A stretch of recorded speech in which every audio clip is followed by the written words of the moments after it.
very warm welcome to the Parish Church of King Charles the Martyr here in the historic centre of Tunbridge Wells. I'm the Reverend Laurence Powell and I'm the Vicar of this beautiful building.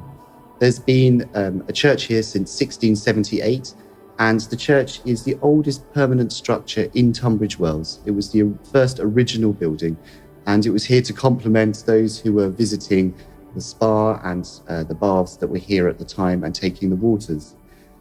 As the church grew over the years, it reflected those who were visiting the town. So the original building, as you've seen it, has been extended and moved around on the outside and the inside over those years. One of the most striking elements of our church is its ceiling, which was created by Christopher Wren's plasterers in the 1670s. And it's in contrast to the beautiful dark woods that we have around the church and against the balconies that we have for our congregation as well, which are filled to the rafters come Christmas and Easter time. Many famous people have visited this church over its rich history. You will notice there is a seat dedicated to Queen Victoria, and she would visit here as princess with her mother, the Duchess of Kent, when she was visiting the Wells in Tunbridge Wells. We also know that Handel would visit from time to time when he was coming to take water. We're in the historic heart of Tunbridge Wells, so we're right next to the Pantiles. And the Pantiles, of course, were the original place where the Wells were founded. And at the time when Tunbridge Wells grew up, there were a number of wooden huts and small buildings which surrounded the Pantiles for those staying here to take the waters.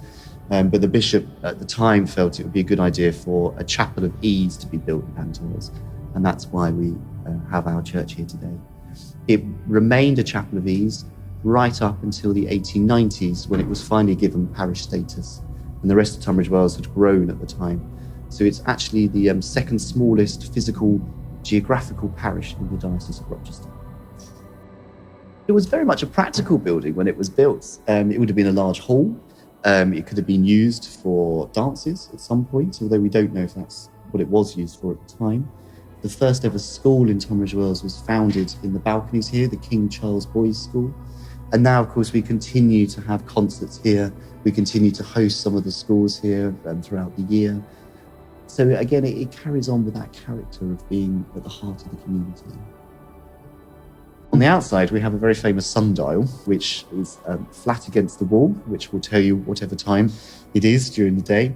You'll also notice outside on the pavement, there is a small plaque which was the original dividing line between Kent and Sussex.